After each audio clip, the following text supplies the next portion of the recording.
Bonjour à tous, bienvenue, c'est Smart Impact, l'émission de la transition écologique, l'émission de la RSE. Voici le sommaire. Notre invité aujourd'hui, c'est Marco Herrmann, le directeur scientifique de Thales.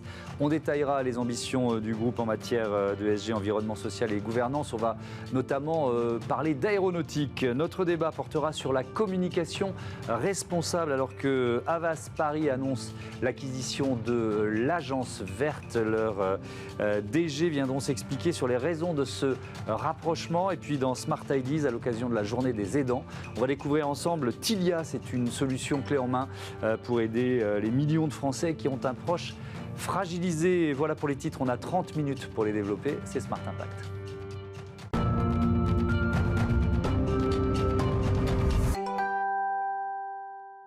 Un géant des hautes technologies dans Smart Impact. Bonjour Marco Herrmann, bienvenue. Bonjour. Vous êtes le directeur scientifique de Thales. Vous venez d'annoncer une accélération de vos actions ESG. Quelques chiffres, je disais géant, parce que quand même, il faut rappeler ça. 81 000 collaborateurs dans 68 pays, un chiffre d'affaires 2020 de 17 milliards d'euros et des solutions de haute technologie dans les domaines de la défense, l'aéronautique, l'espace, le transport, l'identité, la sécurité numérique. Voilà, c'est ça, Thales. En quoi écologie, tiens, je vais démarrer par une question un peu générale liée à l'ESG, en quoi écologie et business, finalement, via les solutions que vous proposez, en quoi écologie et business, finalement, font bon ménage chez Thales? En fait, l'environnement, c'est une préoccupation pour tout le monde. Donc, d'une part, le personnel Thales n'y échappe pas. Nos employés sont très, très sensibles et motivés à titre personnel à la maison, mais donc également au travail. Mais ça imprègne évidemment nos clients.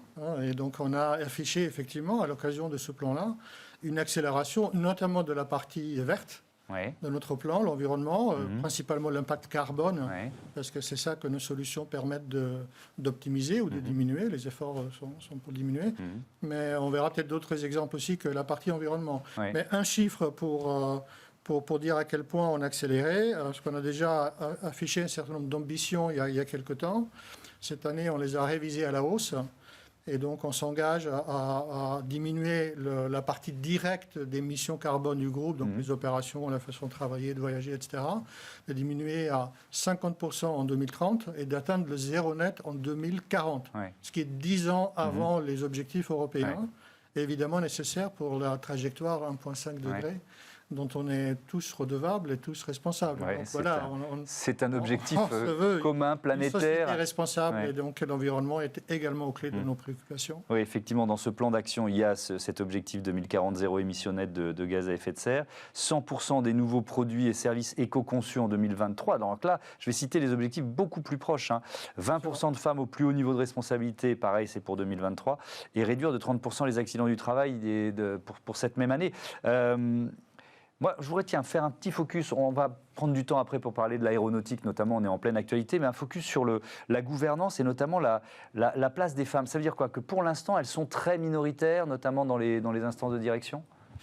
En fait, et c'est vrai pour tous les secteurs de l'industrie dans lequel on est, qui est une population très ingénieure. On a plus de 33 000 personnes uniquement dans la R&D et des ingénieurs dans d'autres postes que la R&D. Et donc ça, c'est très masculin. Et donc le réservoir, déjà à la sortie des écoles, en France, mais également dans un certain nombre d'autres pays, est très minoritaire pour les jeunes femmes. Ce qui, évidemment, il faut travailler cela. Et d'ailleurs, on a des actions plutôt avec des ONG pour sensibiliser les toutes petites jeunes filles à la science, à la technique, etc. Donc, il faut travailler à la source. Nonobstant cela, on en a suffisamment pour mesurer qu'elles apportent énormément à la société, qu'elles sont très compétentes, etc. Et ce qu'on a annoncé, en fait, c'est surtout de s'assurer, de permettre que, même s'ils sont minoritaires encore aujourd'hui dans la totalité du groupe, qu'elles accèdent avec les mêmes chances, la même représentativité aux fonctions les plus élevées. Donc finalement, que la pyramide ne s'inverse pas quand on monte dans la hiérarchie, et c'est ça l'action qui a été soulignée et mise en avant. Et parallèlement, évidemment, on fait beaucoup d'efforts sur le recrutement pour recruter le plus de jeunes femmes possible et d'aller, en fait, c'est ce qu'on fait déjà dans tous les recrutements, y compris techniques, on va au-dessus des seuils de sortie des écoles, en termes de pourcentage de jeunes filles. Alors, je voudrais vraiment qu'on fasse un focus sur ce qui est l'actualité, c'est-à-dire cet objectif général de l'aérien qui a été annoncé cette semaine lors de l'Assemblée générale de l'Association internationale du transport aérien à Boston. 0 émission nette de carbone dès le milieu du 21e siècle. Ça semble assez... On se dit, mais comment vont-ils faire ? Donc, c'est quoi les solutions techniques ? Et j'imagine que Thales sera au cœur de ce bouillonnement d'idées et d'innovations pour y arriver. C'est quoi les solutions ? On va être au cœur, on va être en tout cas fortement contributif. C'est un échéancier long par rapport aux dates que vous avez dit sur les autres éléments. Oui. Et en même temps, la tâche est difficile et on aura bien besoin des 30 ans pour le faire. Ça ne part pas de zéro quelque part, parce que l'Organisation internationale du transport aérien, depuis 2005, en fait, se préoccupe des problèmes de pollution induite par les avions. Et il y a eu déjà un engagement de diminuer en chiffre absolu par rapport à la référence 2005, de moitié les émissions carbone de l'aviation en 2050. Et là, effectivement, on dit que ce n'est pas 50, il n'y en a plus du tout. Ouais. Mais ça passe par quoi ? Par une mutation technologique ? Ça passe par beaucoup de choses. Ça passe en partie aussi par des éléments qu'en France, on a déjà annoncés dans le plan de relance. Vous savez, l'avion vert, hydrogène, etc. Oui. Donc évidemment, ça va passer par d'autres types d'avions. Ça va passer par un changement d'infrastructure, la logistique, parce que les carburants ne sont pas les mêmes, etc. Donc il y a toute une chaîne de valeur, notamment si on regarde l'hydrogène, mais également les biocarburants qui va changer. La forme, l'aérodynamique des avions va être touchée, mais il y a aussi des actions court terme. Et c'est là-dessus, de nouveau, que Thales essaie d'exercer son portfolio de produits. Alors on peut donner des exemples ? Qu'est-ce qu'il y a On va donner des exemples, effectivement. On pense qu'on peut réduire à peu près 15% l'empreinte carbone à travers les opérations. Alors les opérations, c'est le fait de voler, ce qui fait voler l'avion, la conduite, la gestion du vol quelque part, la gestion des avions au sol, le temps que vous attendez à la porte, etc. Et sur ces 15%, les technologies Thales et notre engagement, ça représente à peu près les 2 tiers. Alors, qu'est-ce qu'on va faire ? Un exemple, puis peut-être un second si on a le temps. Nous sommes en charge pour un certain nombre d'avions de construire la partie, disons, le cerveau de l'avion, ce qu'on appelle le Flight Management System, le système de gestion du vol, dans la nouvelle génération qui va sortir en 2024. Donc là, on est quand même 26 ans avant la deadline que vous avez rappelée. Dans ce nouvel équipement, en fait, on va utiliser des données qui vont venir également de l'extérieur, de l'intelligence artificielle embarquée, une sorte d'aide à la conduite, qui va permettre aux pilotes et aux instances de supervision du trafic aérien d'optimiser la trajectoire. Choisir la meilleure trajectoire. Oui, alors pourquoi ? Parce qu'il y a plusieurs éléments. Aujourd'hui, un avion, tout le monde le voit, monte par palier, descend par palier, et à chaque palier, on va remettre le gaz, s'attendre un petit peu, etc. En fait, le bilan énergétique est beaucoup plus faible si on fait une descente et une montée continue. Alors ça, il faut mettre également dans la partie contrôle du trafic aérien. Et oui, c'est ce que j'allais vous dire. Ça veut dire que les contrôleurs aériens, il faut qu'ils soient au courant. Absolument. C'est plus la même route. Tout l'écosystème qui doit changer. Et on travaille également là-dessus. Et là, la solution, elle va suivre d'une année la partie FMS, ce qu'on appelle le Top Sky ATC One. C'est le nom barbare de la solution Thales, qui donc va sortir en 2025. Oui, parce que j'ai vu que c'était en cours de test déjà. Il y avait des premiers tests qui étaient réalisés. Parce qu'évidemment, si c'est commercialisé de 2 ans, on en a déjà. Alors ça, c'est un premier exemple. Vous en avez un deuxième ? Oui, alors donc ça, c'est vraiment ce qui concerne la partie carbone, parce qu'en fait, ça diminue la consommation. C'est applicable aux avions d'aujourd'hui et aux avions de demain. Donc, c'est pour ça que c'est intéressant.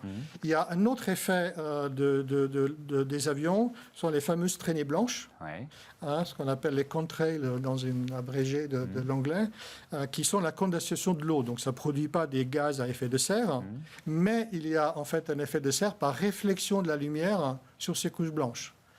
Les experts estiment aujourd'hui que c'est à peu près de même ordre de grandeur que la partie directe due au CO2 de la motorisation.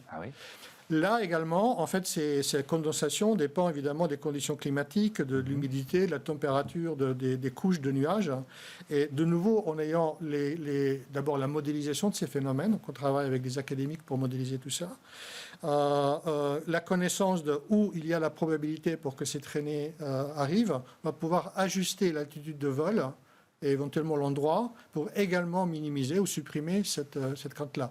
Donc en fait, voilà 10% de ce qui est vraiment inscrit dans la machine elle-même, et puis c'est quelque chose d'additionnel qui risque de persister dans le temps, parce que dès que vous chauffez, vous pouvez avoir de la condensation.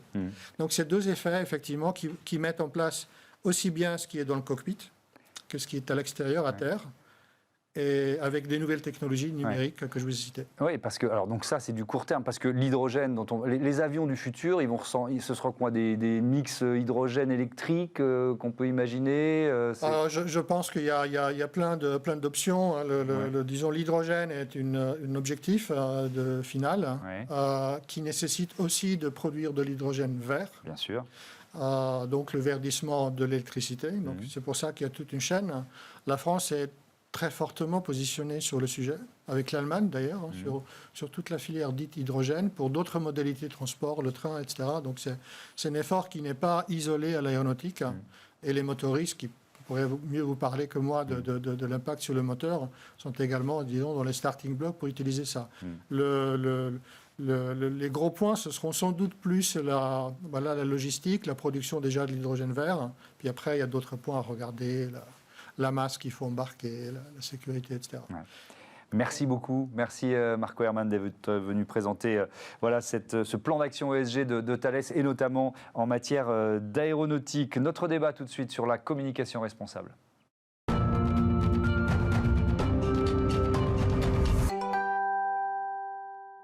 C'est l'une des annonces de la semaine. L'Agence verte rejoint Havas Paris, acquisition stratégique pour devenir un acteur majeur de la communication responsable. J'accueille Sophie Nunziati, bonjour. Bonjour. Vous êtes directrice et gérante de l'Agence verte, et Fabrice Conrad, bonjour. Bonjour. Vous êtes le directeur général de Havas Paris. Évidemment, la première question, elle est toute simple. Pourquoi cette acquisition, Fabrice Conrad ? Cette acquisition, parce que je crois qu'il y a une véritable convergence de vues entre Havas Paris et l'Agence verte sur le rôle de la communication aujourd'hui, et puis aussi beaucoup de complémentarité et de synergie possible. Convergence de vues parce qu'aujourd'hui, on est assez convaincu que la communication elle a un rôle majeur à jouer pour accompagner les transformations auxquelles la société fait face, auxquelles les entreprises font face. On avait lancé il y a 3 ans un observatoire des marques dans la cité pour déjà poser l'idée que les entreprises aujourd'hui ont un rôle majeur dans ces sujets de transformation sociétale, que les citoyens, les consommateurs ont des attentes très fortes vis-à-vis des entreprises, même parfois plus que vis-à-vis des gouvernements sur des sujets de société, des sujets régaliens. Et donc on est convaincu en tant que communicant, et heureusement qu'on l'est, que la communication a un rôle majeur là-dedans. Et c'est vrai que Sophie en parlera, mais l'Agence verte a une véritable avance, une véritable légitimité dans ces enjeux de changement. Et donc pour nous, alors même que c'est au cœur de ce qu'on essaie de dire à nos clients, la façon dont on essaie d'accompagner nos clients, on a souhaité mettre une nouvelle corde à notre arc, on va dire, en travaillant ce partenariat et en faisant l'acquisition de l'Agence verte pour pouvoir avec eux progresser encore et avoir plus d'impact, comme vous diriez. Oui, vous êtes au bon endroit pour employer ce mot. Sophie Nunziati, vous gardez votre autonomie, vos spécificités, on y reviendra sur la logique. Vous allez chercher quoi chez Havas ? La puissance, j'imagine Oui, évidemment. Nous, tout le sujet de l'Agence verte, depuis sa création, elle est née en 92, donc il y a 30 ans. Avec la conviction que ces sujets de développement durable deviendraient des enjeux centraux. Ils ne se sont pas trompés, parce qu'effectivement, on le voit aujourd'hui. Et depuis le début, notre sujet, c'est d'être utile. Et on a accompagné toutes ces transitions. On a travaillé sur tous les sujets. Nous, on traite les sujets d'environnement, de santé publique et sociétaux. Et aujourd'hui, être utile, depuis 30 ans, c'est faire bouger les lignes, faire prendre conscience, accompagner les changements de comportement, faire émerger des sujets. Et puis aujourd'hui, c'est vraiment accélérer la transition. Et pour ça, l'alliance avec Havas Paris, avec ce groupe, va nous permettre vraiment d'être au cœur et puis d'accélérer les sujets et d'accompagner les acteurs. Est-ce que l'Agence verte, c'est pas devenu une forme de label, d'une certaine façon ? Est-ce que vous diriez ça ? C'est une marque. Je dirais que c'est une jolie marque. Label, non. Et puis, on est une équipe. Et je pense que dans la façon de travailler, on va aussi apporter cette exigence, cette vigilance. C'est-à-dire que nous, on veut accompagner des acteurs, des marques courageuses, ambitieuses, peut-être parfois radicales. On est pragmatique, mais quand même. Donc, on va accompagner Havas sur ces sujets avec notre façon de faire. C'est-à-dire que on est vraiment sur les sujets de communication en matière d'environnement, de développement durable, de RSE plus largement. On voit que c'est quand même des sujets vastes, complexes, assez systémiques. Il y a beaucoup d'incompréhension, parfois un peu de com, on va dire, à bon escient, voire de greenwashing. Oui, donc, on va en parler de ça, évidemment. Au cœur de notre façon de travailler, il y a vraiment une exigence. On s'entoure de beaucoup d'experts.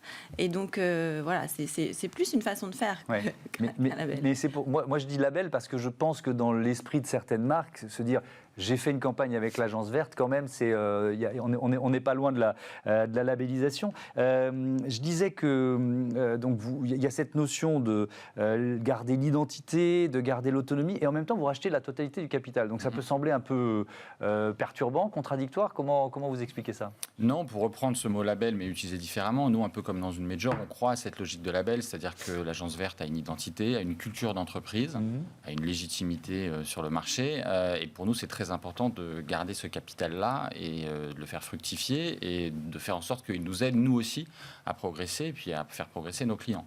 Donc l'idée, c'est de travailler beaucoup de synergie. Donc voilà, Sophie rejoint nos comités de direction, on se voit énormément, les équipes se croisent et donc les synergies, y compris sur les sujets clients, se font.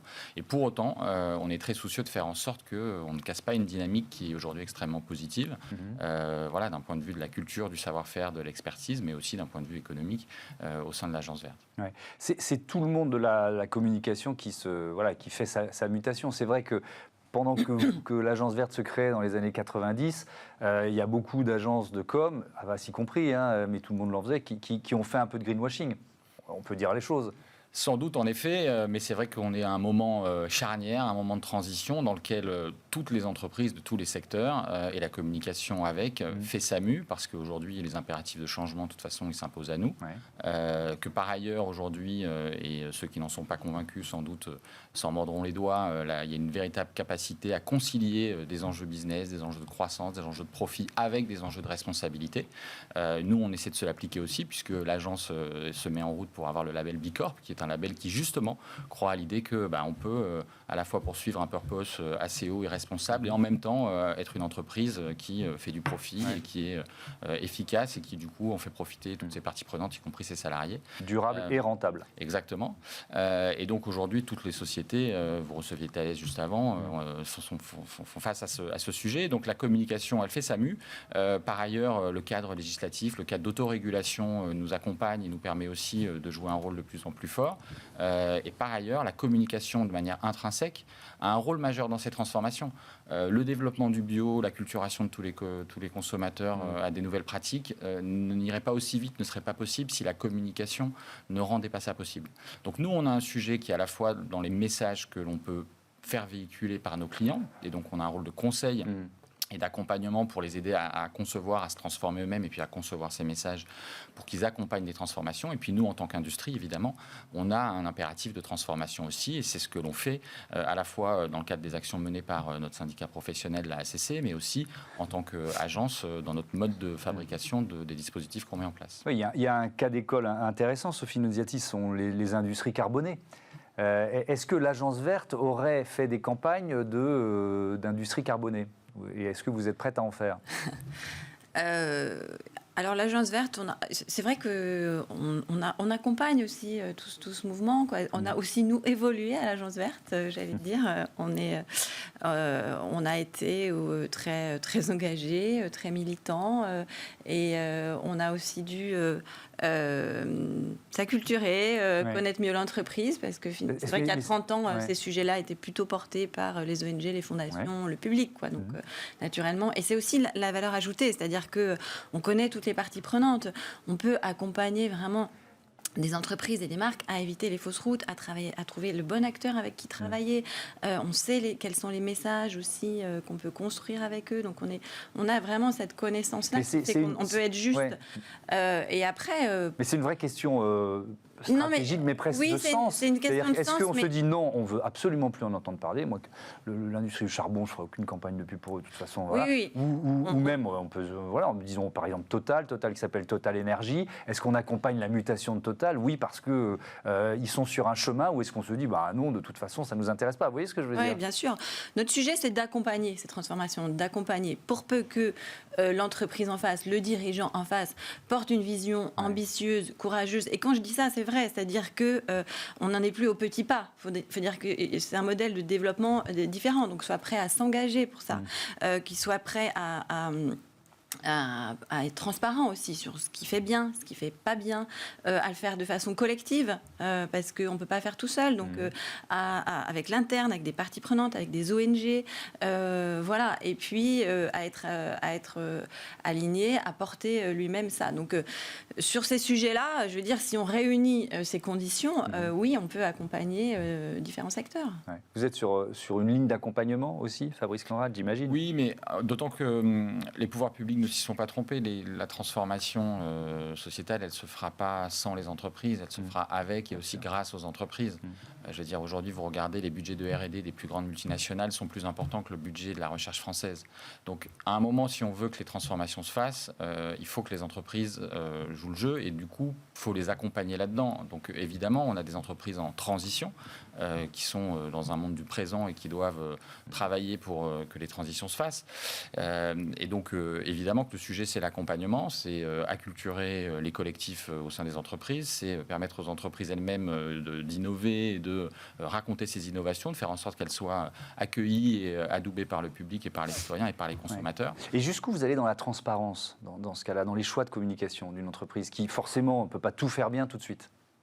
L'enjeu, il est celui aussi de la sincérité. C'est-à-dire qu'évidemment qu'on ne fait pas tout bien, et vous parliez tout à l'heure du greenwashing, sans doute qu'aujourd'hui, on assume bien davantage le chemin, plutôt que d'avoir des déclarations de principe ou des descriptions manifestes de grandes ambitions. On assume davantage le fait qu'on est sur des chemins de transition. Et donc, la transparence, on l'assume complètement dans l'idée de raconter ce chemin et de montrer les efforts qui sont faits. Et l'important, et c'est ce que disait Sophie, c'est de pouvoir accompagner des entreprises qui portent un point de vue d'une évolution sur leur modèle, sur leur façon de travailler, sur la typologie des produits et des services qu'ils mettent en place. Sophie Nunziati, ce sont aussi des grands comptes qui s'ouvrent à vous potentiellement, travailler avec des groupes du CAC 40 avec lesquels vous ne travailliez pas forcément jusqu'à présent? Bien sûr, mais quand je vous disais changer d'échelle, accélérer la transition, oui, c'est ça aussi. On pense vraiment qu'il y a urgence, on le voit tous les jours. Donc, et grâce à Havas Paris, avec Havas Paris, effectivement, l'agence verte, elle va avoir un terrain de jeu, si je peux dire ça comme ça, mais beaucoup plus large.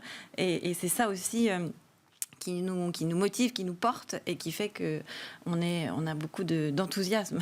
Il y a déjà une première campagne en préparation, là On travaille sur des appels d'offres ensemble.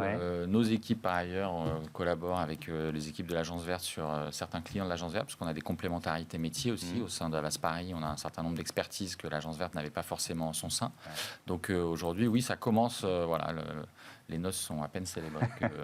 On est déjà en train de développer nos synergies. On attend la première campagne commune. Merci beaucoup à tous les deux d'être venus présenter ce mariage économique. On passe à Smart Ideas tout de suite. Smart Ideas avec BNP Paribas. Découvrez des entreprises à impact positif.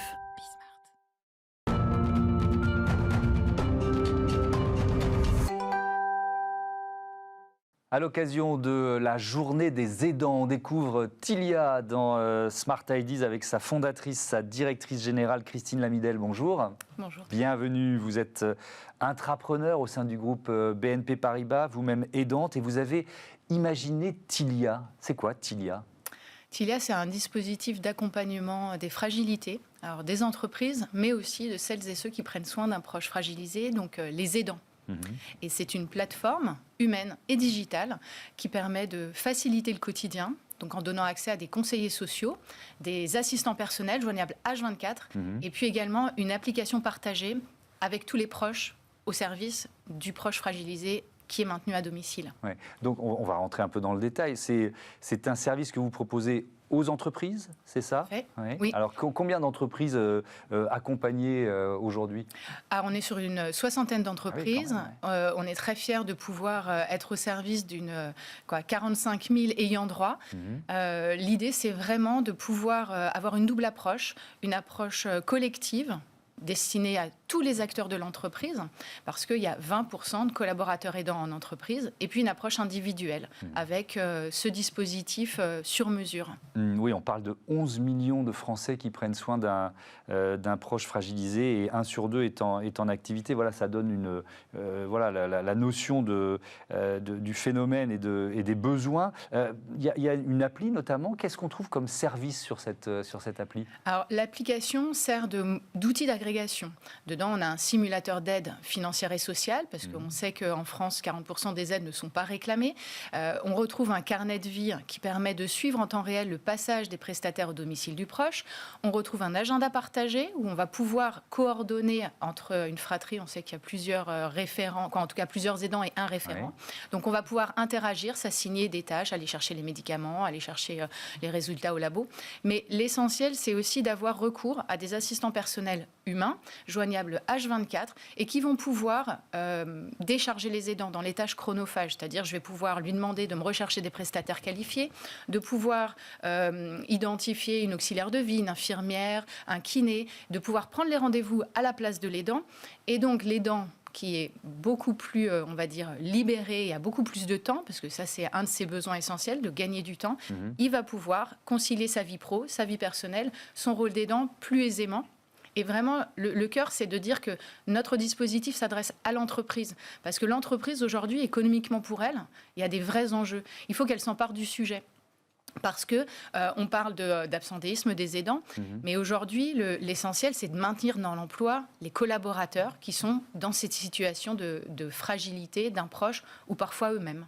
Est-ce que vous diriez, Christine Lamiel, que vous avez aussi un rôle pédagogique, parce qu'on se rend compte que, effectivement, vous disiez, c'est 20% des salariés qui sont dans cette situation, mais combien en ont parlé? Il y a quand même un tabou, quoi. Tout à fait. Ouais. Il y a un sujet de tabou parce que c'est stigmatisant. Les aidants n'osent pas parler de leur situation. Voire pire, 6 aidants sur 10 ne s'identifient pas dans ce statut d'aidant, ne se reconnaissent pas. Oui, ils considèrent que c'est normal. On est parent, on est enfant de son parent et on l'aide. Ça fait partie de nous. En revanche, il y a un gros sujet effectivement de conscientisation, de pédagogie à réaliser pour qu'on puisse créer un cadre bienveillant, où on puisse libérer la parole des aidants, les accompagner efficacement et puis déconstruire les idées reçues. Un aidant, aujourd'hui, ce n'est pas simplement un collaborateur en fin de carrière qui prend soin d'un parent âgé et qui est proche de la retraite. Non, aujourd'hui, la moyenne d'âge, c'est à peu près 42 ans. Nous, les personnes qu'on accompagne, ce sont des parents d'enfants en situation de handicap, des talents, des managers, c'est à tous les niveaux de l'entreprise vraiment que ça touche. Les danses, on peut être tous potentiellement concernés.